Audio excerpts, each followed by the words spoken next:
What's going on, guys? Ernie here, Paleo Hiker MD, and out at the new house today, doing some work. Got off work a little early, and thought I'd bring y'all out here, give you a little update about what we've been doing, and show you a little more detail of the place, especially my shop. So stay tuned. Let's take a look at the new homestead here.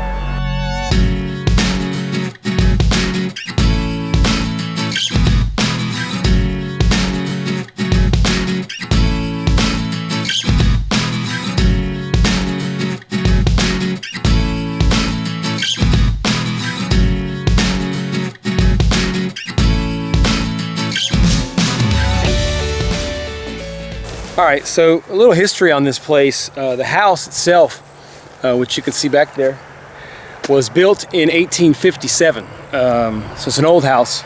And it was moved from a sister city across the Red River in 3 pieces in the 20s, I believe. And I'm not sure how they did that. And it was actually up here in the front of the property up until about 25 years ago. At that time, the federal government expanded this highway in front of us, and the house was going to sit right on the highway. So the homeowner at the time sold that piece of property to the federal government and built, basically dug out this pond, took all of the pond material and built up this road and built up the house to a pretty high level. So that's how it ended up back there. So it's an old house. It has been, the electrical system's not from 1857. We are having to do quite a bit of updating, but it's a pretty exciting process. Anyway, let's take you guys inside my shop. I've been doing a lot of work in there, and I'll show you what I've done. All right, so one of the main reasons that we moved was I wanted a shop. This is the exterior of the shop. I showed you guys last time. And since the first video, I've replaced all of these pegboards all along the side and around the back. The old ones were really pretty beat up, and decided to, now y'all look up there, let's see if y'all can see, there is sawdust coming out of that hole. Freaking would be. Excuse me while I take care of this problem. Alright, so we're back. Like I was saying, one of the big issues in the whole house, and out here in particular, was lighting. Very, very poor lighting. So I changed all the bulbs to LED. I added these 2 very strong LED work lights over my work area. And these things are awesome. I can leave a link below. I bought a 2-pack of these from Sam's Club for $70 total with shipping, which was pretty awesome. You can see that got a nice long work area here. Got my compound miter saw. Got my tool chest here. This area down here was drawers all the way down, and the drawers equated to huge rat's nests. So I pulled all those out and put new bottoms, put a new back. Still have some work to do on that, but it's just going to be storage. Moved the original halogen lights over here. Actually, no, sorry, bought those. And then I bought another pair of halogen lights, or another set of halogen lights back here. Still got a lot of stuff stored back here, but you can see I've got quite a bit of the previous homeowners' tools here that I'm going to restore. These are great clamps. Got an old file here, old hammer that broke. May even try to restore this old saw, although I'm not sure I'm going to. I don't know if it's worth it. Got some squares here, a lot of good stuff. Y'all can see that I hung up a lot of my stuff still in storage, but this is the shop so far. Really happy with the light, really happy with the workspace. Got tons of electrical sockets to plug in all kinds of stuff. This shop has its own power source, so I can add anything I want. So get back to you guys here in a second. We're going to take a walk over. We're going to feed the fish, and we'll take a look at our barn. Just a little tidbit to you guys, always to ask questions. We moved in, or we took possession, and the homeowner said that the water pressure was terrible, was just worse over the years, which really made no sense to me. City water comes from over there. I could not get any water to come out of any of the taps over here. There's a tap over here, no water. And we had poor pressure at the house. It didn't make any sense. So my initial thought and our contractor's initial thought was there's a leak. And sure enough, that right there is where the leak was. And now we've got great water pressure. And all this area here, which previously the homeowner said always stayed full of water, is magically drying up. So pretty exciting that we got that sorted out. And we don't have to worry about low water pressure or low-lying areas staying wet. Another thing that I would encourage you guys is if you take on a project like this, don't feel like you have to keep things that are here just because maybe they spent money on them or whatever. This is our greenhouse here. Show you guys, we've done some cleaning up in here, and I'm going to get some fish food. Hold on one second. Alright, so we got our fish food. Back here, you can remember on the previous video, there was a large fence and like a little gazebo here, and I've taken down all of the fence and I'm taking down the gazebo for two reasons. First, it's not our style. We really wanted to be able to look out over the property and see the property from the back porch, and to see the water feature, which we're going to fix up really nice. We'll do videos on that as well. But we just decided to take it down. These are pretty big. I'm going to have to get out tomorrow. I'm off tomorrow. We'll get the saw and take them down underneath. But you know, this is the kind of thing you can see way back there, the remains of our fence, which we're going to burn. We really just wanted to make this our own. So even though it's got pieces that are nice and pretty, we just decided against it. We're going to go out to the pond here. I've been doing some research on stocking the pond. As y'all can see, I haven't really gotten anywhere on algae control. I've sprayed twice and really haven't gotten very far. So this is a swing my wife bought. When I first started feeding the fish, they really didn't know what to do with the food. And now it doesn't take them long to figure out what's going on. We have, it'll be really hard for y'all to see just because of the way that the camera works, but we've got a lot of bluegill. And I think what's going on, maybe you guys can catch it now, but it's feeding frenzy time for these guys. They're figuring out in a hurry that food is good. These bluegill have maxed out on size. They're not very big, and I think that's for several reasons. First of all, they're not getting fed. Second of all,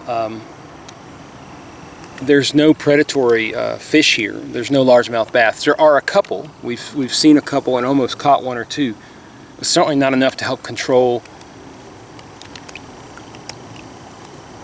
If you can hear them.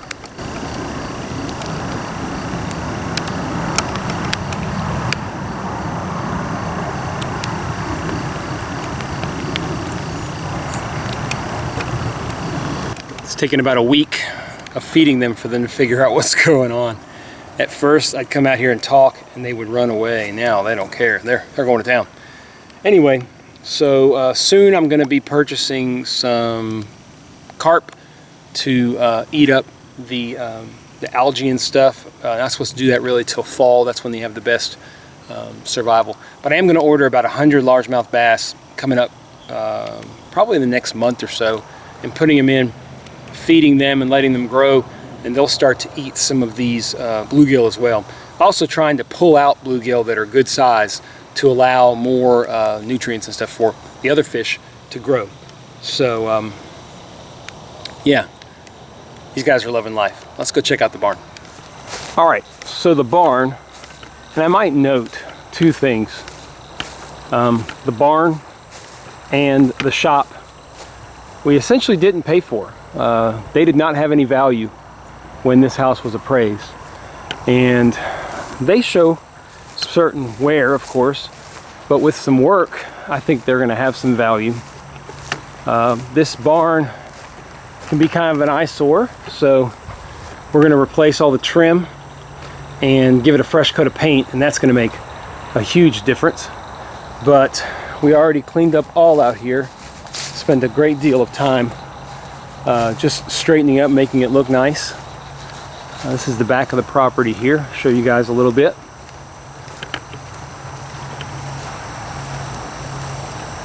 Property line is just past the tree line, about 10 yards. It goes about 10 yards in every direction. We have one little retaining pond over there, and one over there. And maybe I'll jump in the Kubota and show you guys that in a little bit. But here's the barn. There's a would-be infestation here. We're working on ways to get rid of those. That's going to be a project. The structure of the barn is great. There are some members that are rotten, and actually we're going to start tackling that tomorrow. There's about probably 6 or 7 boards that we need to replace, and it should be good to go from there. Eventually we'll replace the roof, and hopefully that'll get rid of the bee problem, but all the cross members and all of the structure is good. I'm going to walk back here, and excuse me for the dark, but I will turn on some lights here. Did the same thing out here, replaced the lights with LED lights, and makes a huge difference. We have a nice big storage area. You can see, like I said up here, this is all solid. All the sides are solid. All the front is solid, recently framed in. And even have some wood here, which I'm going to use to replace over here. You can see the rotted areas. Over here we'll switch. This front section is the worst for wear, so we'll just replace all of it. But the actual structure itself is going to work just fine, and it is going to work as excellent storage. Let me tell you guys, we bought this thing right here, the DR trimmer. I think I've been seeing those commercials my whole life, and I'll tell y'all what right now, that thing works as advertised. It is a beast. Alright, so that is the barn.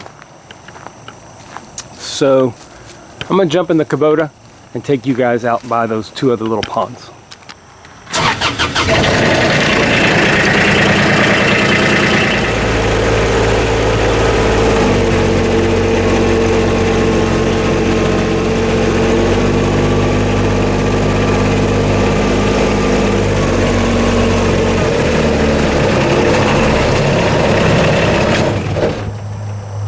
I don't know if you guys saw, we had 2 ducks here on this pond. These back ponds have more ducks. They seem to feel more comfortable back here, I think. But these ponds hold water all the time.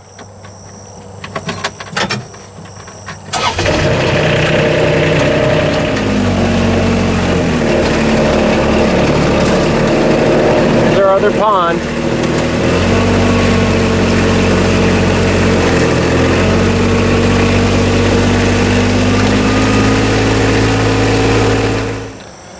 So those are the 2 extra ponds. They just hold water, and right now I think they're kind of big mosquito breeding grounds. So whenever it cools off this fall, I think I'm going to add some solar aerators to them just to give them some life, and add some treatment to kill the mosquito larvae and stuff, and